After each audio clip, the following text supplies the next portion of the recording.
আর আমার যদি জানাজা হয় সবাইকে আমি আমন্ত্রণ জানালাম, আপনারা সবাই আমার জানাজায় উপস্থিত হবেন। আসলে আমি তো দীর্ঘ সময় ধরে প্রবীরদার সঙ্গে আমি কাজ করেছি। আমার তো একটা সুপার ডুপার হিট ছবি যেটি হলো গিয়ে আঁখি মিলন, মনে আছে?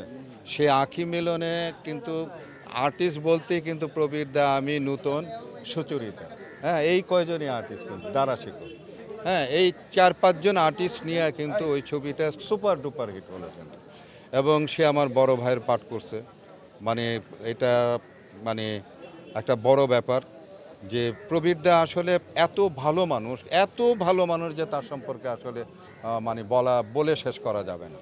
কারণ হলো গিয়ে যে প্রবীরদার সঙ্গে আপনারা বলতে পারবেন না যে কারোর সঙ্গে কোনো রকমের কোনোদিন কোনো মনোমালিন্য হয়েছে, এটা কেউ বলতে পারবে না কিন্তু। তো প্রবীরদা এমন একটা মানুষ। আর তারপরে প্রবীরদার সবচেয়ে বড় জিনিস হলো যে আমরা সবাই চলে যাব। আজকে প্রবীরদা চলে গেছে এবং আমি মনে করি যে প্রবীরদাকে নিশ্চয়ই আল্লাহ তাআলা পছন্দ করতেন, যে কারণের জন্য অন্য ধর্ম থেকে প্রবীরদাকে এই ধর্মে নিয়ে আসছিলেন এবং নিয়ে আসার পরবর্তী সময় শেষের জীবনটাকে উনি কিন্তু একদম ধর্মকর্মের মধ্যে কিন্তু উনি ব্যয় করেছেন।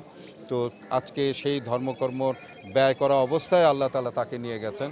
আমি তারপরে বলবো, সকল মানুষকে বলবো প্রবীরদার জন্য এবং আমাদের আগে অঞ্জনা যে মারা গেছে এবং আমাদের যে প্রিয়জনরা রাজ্জাক থেকে শুরু করে যারা মারা গেছে তাদের সকলের জন্য আপনারা, আমার ভক্তরা যারা আছেন, চলচ্চিত্রকে যারা ভালোবাসেন, তারা সকলেই দোয়া করবেন তাদের জন্য, তারা যেন বেহেশত নসিব হয়।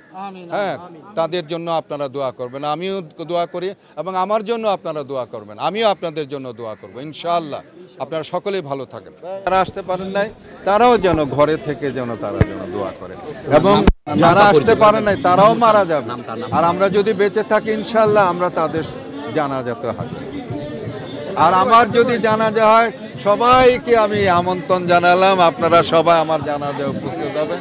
আমাকে ক্ষমা করে দেবেন সবাই।